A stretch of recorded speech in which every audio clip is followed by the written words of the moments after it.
नमस्कार, मैं हूं आलोक मेहता। एएसआई में आपका स्वागत है। हमारा अनुरोध है कि आप एएसआई देखें, लाइक करें, सब्सक्राइब करें, मित्रों को, ग्रुप्स को फॉरवर्ड करें और उनसे भी आग्रह करें कि वे भी सब्सक्राइब करें ताकि अधिकाधिक दर्शकों तक हमारी बात पहुंचे और आपकी राय और हम उनकी राय भी हमको मिल सके। हमेशा उसका स्वागत है। राष्ट्रीय स्वयंसेवक संघ का शताब्दी वर्ष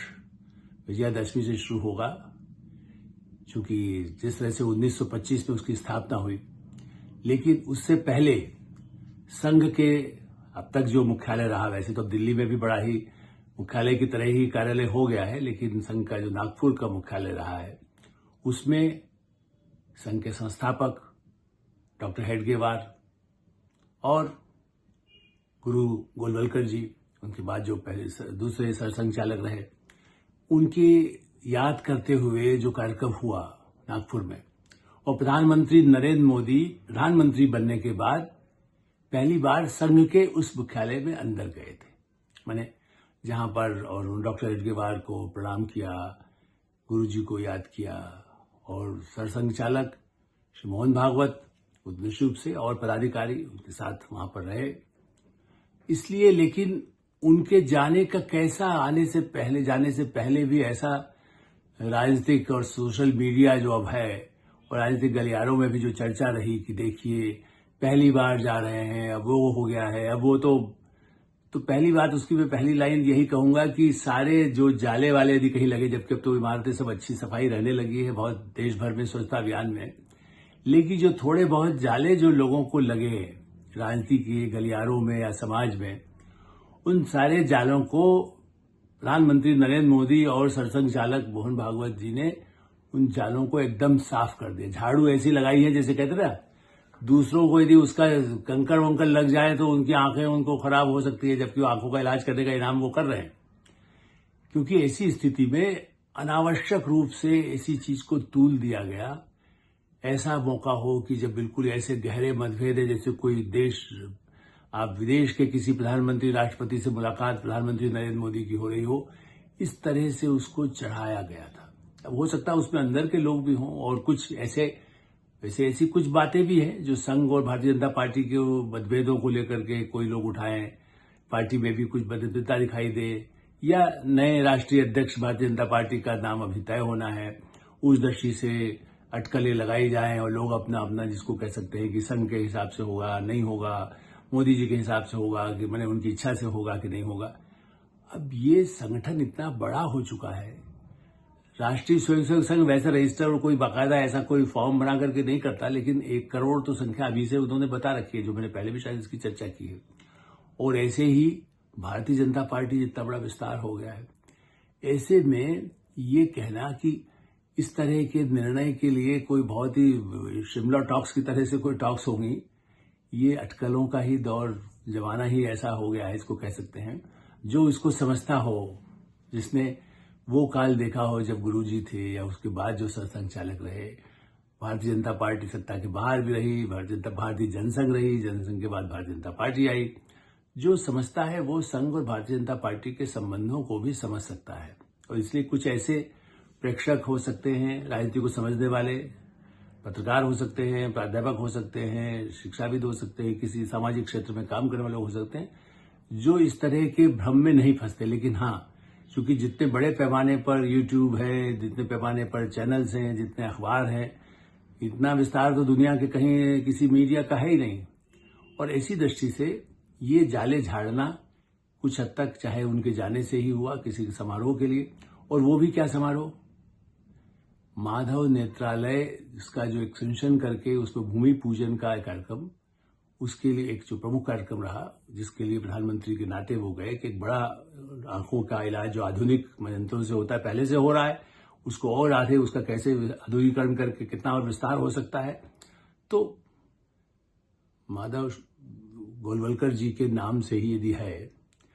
एमजी गोलवलकर, तो उस दृष्टि से यदि उसमें उन माधव के नाम से है, मतलब उन्हीं के लिए, उनके संघ की तरफ से ही वो बनाया भी गया, इसलिए उसमें राष्ट्रीय स्वयंसेवक संघ के सरसंघ चालक मोहन भागवत भी थे। और प्रधानमंत्री को निमंत्रण भेजा गया, ऐसा तो नहीं कहा जी मिलने के लिए जाना है, इसलिए भाई टाइम लेकर के, अरे आपसे मिलना है मुझे। ऐसा तो नहीं कि प्रधानमंत्री कितनी बार पिछले चुनावों की सभाओं में नागपुर नहीं गए हैं, महाराष्ट्र नहीं गए हैं, या मोहन भागवत जी दिल्ली नहीं आए हैं, या दत्तात्रेय बोले जो है वो दिल्ली नहीं आए हैं, और वो कभी प्रधानमंत्री के किसी कार्यक्रम में नहीं गए हैं। अयोध्या से लेकर के, वाराणसी से लेकर के, और देश के कई हिस्सों में कई ऐसे समारोह हो सकते हैं जिसमें मोदी जी या गृहमंत्री अमित शाह या राजनाथ सिंह जी या नितिन गडकरी जी या और जो वरिष्ठ नेता रहे हैं वो सब उस पर उपस्थित हो सकते हैं, नहीं हो सकते हैं, डिपेंड करता है कैसा कार्यक्रम किस तरह का है। अयोध्या का हमने देखा ही, या ऐसे जब अवसर आए हैं तो उसमें कई बार ऐसे कार्यक्रम है जिसमें संघ के लोग भी रहते हैं। और बहरहाल तो अब जाले कौन से झाड़िए। पहली बात यह है कि उस भाषण को जिन्होंने सुना हो नहीं सुना हो तो सुने। प्रधानमंत्री नरेंद्र मोदी ने जो भाषण दिया है वो इतना प्रखर है, मेरा ख्याल है कि संघ को लेकर के इतना स्पष्ट, संघ के प्रति निष्ठा और संघ से संबंध को उन्होंने कभी छुपाया नहीं। मुख्यमंत्री बने न बने, मुख्यमंत्री बने नहीं बने, उससे पहले से उनके संबंध थे। भारतीय जनता पार्टी में आए तब भी संबंध थे, और मुख्यमंत्री रहते हुए उन्होंने कभी छुपाया नहीं। नितिन गडकरी ने नहीं छुपाया, राजनाथ सिंह ने छुपाया, इसलिए मैं ये भी नहीं कह रहा हूं कि उन्होंने नहीं छुपाया। अटल बिहारी वाजपेयी जी के समय में कई बार होता था कि भाई संघ के साथ टकराव, लेकिन वो भी तो संघ से ही आए थे, लालजी आडवाणी भी आए थे। तो मोदी जी ने कभी छुपाया नहीं, इसलिए ये कहना कि वो गए तो वो नागपुर गए, उसका तब सरकारी कार्यक्रम होता है। प्रधानमंत्री के नाते जब जाएंगे या पार्टी के चुनाव प्रचार में जाएंगे तो हर बार उस घर में जाने की जरूरत नहीं होती। हम लोग कई बार अपने जो बड़े वैसे लोग हैं, प्रोफेशनल्स भी, आज मैनेजमेंट के लोग, यदि कहीं वैसे अपनी जगह गए और पूरी दिन भर की मीटिंग है, उनका पैतृक निवास भी है, लेकिन वो हो सकता है वो घर में 10 मिनट के लिए मिलने जाए, या कई बार कहते हैं भाई अभी मिलना है तो किसी होटल में आ जाइएगा, हम अगले दिन तो हमें सुबह फ्लाइट पकड़ना है। प्रैक्टिकल जो तरीका है इस दृष्टि से। लेकिन जो भाषण दिया है उन्होंने वो ऐसा अद्भुत है, और जिसमें उन्होंने कितने ही उदाहरण, डॉक्टर हेडगेवार को प्रणाम करके, उनकी समाधि को प्रणाम करके, इस तरह से जिस तरह से अपना उन्होंने बातें कही, इसी तरह से सरसंघ चालक गोलकवर्ती जी को भी उन्होंने कोट किया, उसके उदाहरण दिए, और उनके हिसाब से जो विचारधारा संस्कृति को लेकर के, भारत के समाज को लेकर के, भारत के उन्नति को लेकर के, भारत के उत्थान को लेकर के, और भारत की जो दिशा है, विकसित भारत जो उनका लक्ष्य है, उन्होंने कहा ना कि भाई संघ जो है वटवृक्ष नहीं, अक्षत वृक्ष है। कई लोगों ने हेडलाइन आज लगाया वटवृक्ष नहीं, उनका वटवृक्ष है, अक्षत वृक्ष की तरह से काम हो, जो कि अगले 1000 साल तक भारत और अधिक हो, इस पर काम संघ और भारतीय जनता पार्टी करना चाहती है। इससे बड़ी बात कुछ हो सकती है। वो तात्कालिक चुनाव में, अगला चुनाव में जीतता है, इसके लिए वो भाषण नहीं था। वो भाषण था कि हम 2047 में, अभी जैसे संघ के उन्होंने जिक्र भी किया, संघ का भी 100 वर्ष पूरे हो रहे हैं, संघ का कितना आगे विस्तार हुआ, उससे काम हुआ है, और इस तरह के नेत्रालय या जो सामाजिक संगठनों में संघ के कार्य किया उसको गौरव महसूस करते हैं। और साथ में ये कहा कि जब स्वतंत्रता के 100 वर्ष होगा 2047, तब भारत कैसा हो, इस पर हम सब काम कर रहे हैं, मिलकर के पूरा देश, पूरा समाज इसको करे, और विश्व में भारत इस समय सबसे आगे बढ़ रहा है। युवा पीढ़ी, महिलाएं, दो उन्होंने और भी ज्यादा बताया कैसे उनके बल पर, कितनी बड़ी संख्या में वो हैं, उन सब के बल पर भारत कैसे विकसित भारत बने। अब इसीलिए अयोध्या का कितना हमें गौरव है। कुंभ की चर्चा उन्होंने की, भारत की विविधता, भारत की संस्कृति की चर्चा की। वहां पर उस समय जो संत महात्मा जो उस समय कार्यक्रम में उपस्थित थे,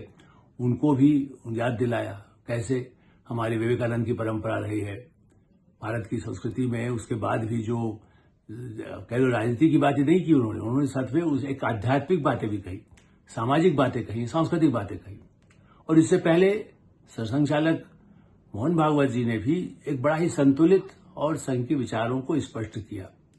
कहीं उसमें कोई ऐसी कड़वाहट नहीं दिख रही थी कि साहब सरकार ऐसा नहीं कर रही है और समाज में ऐसा हो रहा है। भारत के हितों की रक्षा करना, भारत की संस्कृति। और उन्होंने, देखिए वो एक और बड़ी बात है, उन्होंने प्रधानमंत्री जब संबोधित किया तो नाम भी उन्होंने उनको प्रधानमंत्री के रूप में, वो कार्यक्रम में है इसलिए प्रधानमंत्री कहा। वो ये भी कह सकते हैं सर राष्ट्रीय स्वयंसेवक संघ के कर्मठ स्वयंसेवक यहां पर हैं, लेकिन वो कार्यक्रम एक प्रधानमंत्री के नाते था। वहां उन्होंने, प्रधानमंत्री खुद कहे मैं स्वयंसेवक हूं, मैं कार्यकर्ता हूं, वो है, लेकिन मोहन भागवत जी ने बाकायदा, आप फिर से सुन लीजिएगा, जब शुरुआत की है तो उन्होंने प्रधानमंत्री जी नरेंद्र मोदी भी नहीं बोला, जबकि नरेंद्र मोदी जी ने बाकायदा कहा राष्ट्रीय स्वयंसेवक संघ के सरसंघ चालक आदरणीय श्री मोहन भागवत जी। उन्होंने उनके संघ के संस्था का जो अपना है जिसमें उनको वरिष्ठ माना जाता है वो भी उनको मानते हैं। अब दूसरी बात ये भी ध्यान रखिए कि ऐसा नहीं टकराव इसलिए नहीं हो सकता है, दोनों की भी उम्र लगभग वही है, 1950 का ही जन्म दोनों का है, मोहन भागवत जी का भी और मोदी जी का। बल्कि यदि आप रिकॉर्ड देखेंगे तो सितंबर में ही दोनों का जन्म है, 5-10 दिन का अंतर है। इसलिए उनमें कितनी समानता कुछ हद तक यदि ग्रह नक्षत्र यदि कोई जानता हो ज्योतिष के हिसाब से भी तो देखेगा तो उनकी वेवलेंथ शायद ऐसा पहला कभी अवसर नहीं आया हो या इतनी अच्छी वेवलेंथ वाले सरसंघ चालक हो और देश का प्रधानमंत्री हो। और प्रधानमंत्री के रूप में कहा जाता है कि अटल बिहारी वाजपेयी भी गए थे लेकिन किसी कार्यक्रम में, ठीक है वो भी गए, लेकिन तब तो हमें सबको मालूम है कि सुदर्शन जी के साथ या जिस तरह से संघ के साथ कुछ मामलों को लेकर के टकराहट हुई थी। लाल कृष्ण अडवाणी से तो बहुत संघ क्या भारतीय जनता पार्टी में ही नाराजगी हो गई थी कि वो जिन्ना की बाजार पर क्यों चले गए, उनके प्रधानमंत्री न बनने का एक वजह यह भी मानी गई। लेकिन जिस तरह से हिंदू संस्कृति और हिंदू के व्यापक स्वरूप में 25-50 लाख जैसे कह सकते हैं ईद के मौके पर भेंट करने लोगों को वितरित किया जाए, विभिन्न राज्यों में ईद का सौगात दी जाए भारतीय जनता पार्टी की तरफ से और प्रधानमंत्री नरेंद्र मोदी की तरफ से, जिसकी चर्चा मैं पहले कर चुका हूं, किट पूरी बाकायदा, उसमें सेवैयां हो, उसमें कपड़ा हो, उसमें दूसरे हो। यही तो मोहन भागवत जी कहते हैं कि हम तो सब भारतीय पूरा भारत को एक मानते हैं, सारे धर्म संप्रदाय जाति जो भी वर्ग अलग अलग कह सकते हो उनमें हम सबको भारतीय मानते हैं, ये सिद्धांत है। हाँ, जो वैसे घुसे हुए हैं, घुसपैठ ही इसको कह सकते हैं, बांग्लादेश खास करके जिक्र बार बार आता है, या कोई पाकिस्तान से घुसपैठ करता हो या कोई आकर के यहाँ बस जाए वो गड़बड़ अवैध रूप से रह रहा है, उसके विरुद्ध है संघ और भारतीय जनता पार्टी और प्रधानमंत्री मोदी। तो सबसे बड़ी बात यह है कि किन मुद्दों पर मतभेद हो सकता है। हिंदुत्व पर जो काम प्रधानमंत्री नरेंद्र मोदी और गृहमंत्री अमित शाह के नेतृत्व में पिछले वर्षों में हुआ है और हाल के 1 वर्षों में भी हुआ है, वो तो कभी 100 वर्ष में कभी नहीं हुआ था। अयोध्या तो चलिए आप कहते हैं अयोध्या तो है ही जिसके लिए धार्मिक भावना जुड़ी हुई है, लेकिन कानूनों में परिवर्तन, न्याय संहिता का जिक्र भी प्रधानमंत्री नरेंद्र मोदी ने किया। पहले दंड संहिता थी जो ब्रिटिश बनाए हुए कानून की थी, प्रधानमंत्री नरेंद्र मोदी ने वहां पर ज्यादा औरंगजेब और मुगल वाली बातें थी, उन्होंने ब्रिटिश से जो हवाई दास्ता उसके बाद जो आजादी मिली है तो 70-75 साल में लोगों ने उसको सोचा नहीं है। प्रधानमंत्री नरेंद्र मोदी ने आने के बाद उसको पूरा नया नाम दे दिया न्याय संहिता और उसमें कई कानून खत्म कर दिए। ऐसे कई और भी बिल हैं, कई ऐसी चीजें हैं जो पुरानी थी, 1000-2000 ऐसे चीजें धाराएं बदल दी गई हैं। वकील उसमें परेशान है, जैसे लेकिन बदलेगी, उसका नाम बदला है, कई चीजों को उसके धारा का नंबर बदल गया तो वकील थोड़ा काम करेगा, जज भी कुछ काम करेंगे। वो खाली ये पहले का पढ़ा हुआ रिकॉर्ड आया आंखों गए और आंख करके चले गए, ऐसा नहीं होगा। तो डॉक्टरों का काम है, नई मेडिसिन आ रही है तो उसका भी पढ़कर जाते हैं, आयुर्वेद में अच्छी जड़ी बूटी कौन सी है उसके भी प्रयोग होते रहते हैं। तो इस दृष्टि से ये जो बड़ा भारत के कई कानूनों में बदलने वाली बातें हुई है, तलाक खत्म हुआ, जिस तरह से एक जो सफलताएं मिली हैं कानून बदलने से, महिलाओं को अधिकार, किसानों को अधिकार, बड़े पैमाने पर भारत का विश्व में झंडा फहराना है, प्रवासी भारतीयों के साथ भारत की भी ध्वज पताका दुनिया में जिस तरह से लहरा रही है, इसकी चर्चा भागवत जी भी बार बार करते हैं और प्रधानमंत्री नरेंद्र मोदी तो देश विदेश सब जगह करते हैं। तो फिर किस चीज पर हिंदुत्व के मुद्दे पर कहां कोई कमजोरी क्या दिखाई, क्या नरेंद्र मोदी जी ने, क्या उन्होंने ऐसी कोई बात कही कि नहीं उनका असहमतियां हैं उस संस्कृति से, उससे उसके जो संघ के कुछ विचारों से उनमें परिवर्तन है, या उनके किसी आदमी ने कहा हो, मुझे नहीं, उनके आदमी मतलब उनके साथ काम करने वाले भारतीय जनता पार्टी। अपवाद के रूप में जो कहा जाता है कि नड्डा जी ने बोल दिया था कि साहब हम अपना संगठन, तो ये तो बहुत भागवत जी भी कहते हैं कि आपको एक संगठन बनाने को कहा है, आप अपने बल पर करिए, हम अपना काम कर रहे हैं, हम सांस्कृतिक क्षेत्र में काम करते हैं, राजनीतिक क्षेत्र में काम करिए। तो सार्वजनिक रूप से ये है, बाकी हम आपस में हमारे संबंध हैं, हमारे जो स्वयंसेवक जाते हैं किसी भी क्षेत्र में हमसे आके मिले, हम सलाह लें तो हम सलाह देते हैं, वरना आप अपना काम करिए, बढ़ाइए, उस पर जो हमारी मदद हो सकती है अच्छे काम के लिए देंगे। लेकिन उसको भी तूल दिया गया। मैं तो मानता हूं कि वो कहीं न कहीं उसका बहस को चलाने से भी होगा, ये भी न लगे कि भाई संघ ही सब कुछ कर रहा है, उसका तो फायदा है, क्योंकि पहले यही कहा जाता था कि संघ जो कहता वही करते हैं, तब भी आलोचना होती थी जो कांग्रेस या कम्युनिस्ट या समाजवादी, मैं तो वही देखता हूं कि हम लोग ये कहते बाद में प्रचारित करते थे, उसको फैलाते भी थे लोग कि साहब देखिए ये तो ये कह रहे हैं कि इनमें आपस में जो है पूरा कुछ संघ डिसाइड करता है, तो ये भी साफ हो गया। अभी भी इसलिए चलाया गया था कि संघ डिसाइड कर रहा है, उन्होंने कहा नहीं, कार्यक्रम में गए वहां कोई अलग से, कल भी कहीं चर्चा हो रही थी, अरे वो अलग से उनकी मुलाकात कुछ लोगों ने चला दिया, नहीं हो गई, अंदर बंद कमरे में उनको सुना दिया गया, अध्यक्ष का नाम बता दिया गया, फलाने का नाम बता दिया। ये कोई ऐसा है जहां कैमरे लगातार पीछा कर रहे थे। सरकारी नहीं, प्राइवेट चैनल या दुनिया के लोग वहां घूम रहे थे। पारदर्शिता है, प्रधानमंत्री की सिक्योरिटी भी होती है, लीक होने को तो पता चल जाता। और संघ भी ऐसा कुछ अब नहीं रहा है जिसमें कहा जाए कि बहुत ही गोपनीय। वो अंदर जो सोचते हैं, और इसके लिए सामने मिलने की जरूरत नहीं है। वो किसी और के थ्रू भी यदि अध्यक्ष पर बात करना है, या किसी बांग्लादेश के मुद्दे पर बात करना है, या अमेरिका पर करना है, या आर्थिक पर करना है, तो उसके लिए ऐसे विश्वसनीय लोग दोनों तरफ हैं जिनके माध्यम से संवाद हो जाता है। पत्र लिखने की, रिकॉर्ड पर ला करके, फोन पर भी दिखाने के लिए टेप करने वाले आप, तो वो भी नहीं पता चलेगा। या किस कक्ष में कब मुलाकात हो गई, कब कोई मुख्यमंत्री आके यहाँ प्रधानमंत्री से मिल लिया, जब तक नहीं बताया जाए तो कई बार तो वही नहीं पता चलता है। चाहे योगी आदित्यनाथ हो, या नीतीश कुमार हो, या कोई मध्य प्रदेश के मुख्यमंत्री मोहन यादव हो, या पहले भी ऐसा होता रहा है पिछले 10 वर्षों में। जानता हूं कि जब कोई मीटिंग और वहां नहीं मिल रहे हैं, हो सकता है किसी कार्यक्रम में प्रधानमंत्री गए हैं या मुख्यमंत्री वहां पर है और उनसे बात हो जाए जो करना है, या किसी राज्यपाल के मार्फत वो बात पहुंच जाएगी। सो ये कहना कि अरे सामने मिलने पर ही सब झगड़े निपटेंगे, ये तो और भी होता है। घर में भी आप होता है ना, अपने बहन से कहते हैं जरा सप्ताह जी को समझाइए, भाई से कहते हैं जरा बहन को समझाइए, या बड़ों को भाई को समझा दीजिए। तो ये परिवार, संघ परिवार से कहा जाता है, तो उस पर कोई मतभेद मैं नहीं मानता। ये मैं मानता हूं कि हाँ, परिवार में जिस तरह से, एक बात याद रखें जो बार बार कहा जाता है कि साहब है टकराव है, मतभेद है कि नहीं है, तो भगवान राम और लक्ष्मण, उनके छोटे भाई, आप पढ़ लीजिए रामायण, उग्र यदि लक्ष्मण का तेवर होता था, राम का नहीं होता था। और कृष्ण और बलराम में बलराम का बड़ा उग्र तेवर होता था। कृष्ण जो है गीता का ज्ञान भी देते थे, युद्ध के लिए भी अर्जुन को प्रेरित करते थे, लेकिन साथ में शांत रह के कैसे शांति से समझौता उस पर बात करते थे। मल्ल युद्ध में यदि बलराम तो कई बार कुछ मुद्दों को लेकर के यदि नाराज भी हो जाते थे पांडव, लेकिन इसका मतलब ये थोड़ी कि बड़े झगड़े भाई बहन, उनमें दोनों भाइयों में बड़ी लड़ाई थी, राम लक्ष्मण में ही मतभेद इतने गहरे थे। वो आज का समय होता और ऐसा सोशल मीडिया होता तो कहते राम लक्ष्मण में तो बड़ा मतभेद, टकराव सामने आ गया, आज तो उन्होंने ये बोला, आज तो उन्होंने धनुष निकाला, आज उन्होंने ये कहा रावण को अभी मार दूंगा, अभी मेघनाथ को मार दूंगा। ये सब बातें इतनी हास्यास्पद है। परशुराम वाला दृश्य सबको याद है, कैसा वो उग्र हुए थे, लेकिन उसके बाद कैसे राम ने उनको शांत किया। तो इस तरह के संबंधों की परंपरा है, उसमें ये कोशिश मैं समझता हूं कि विकसित भारत की जो परिकल्पना है, उसमें कैसे राष्ट्र आगे बढ़ सकता है, और उस काम को लेकर के जो गंदगी, जो कीचड़ एक दूसरे पर फेंका जा रहा हो, या संगठन को कमजोर करने की जो प्रयास हो, या पार्टी या संगठन में भी कहीं कहीं जो लोगों की नाराजगी हो, उसको दूर करने के रास्ते भी निकाले जाते रहे।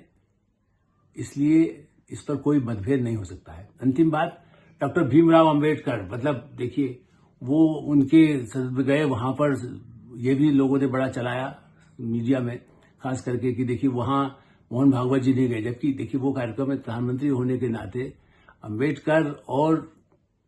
सरसंघचालक डॉक्टर हेडगेवार या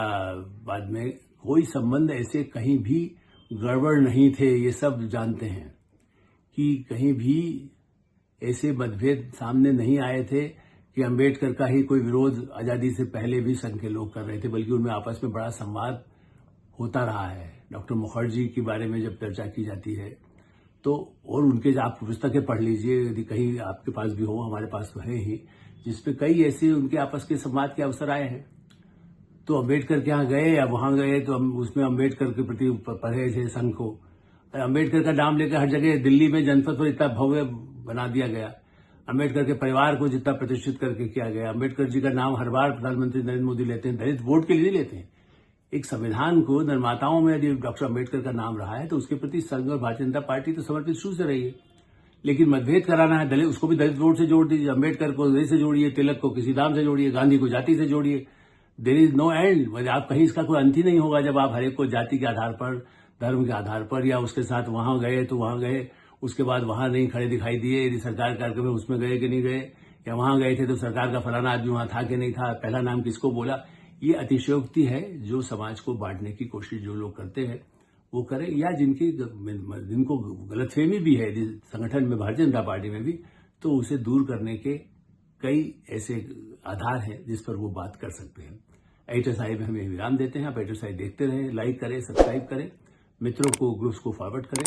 और आपकी कोई राय हो तो उससे भी हमें अवश्य अवगत कराएं। धन्यवाद, नमस्कार।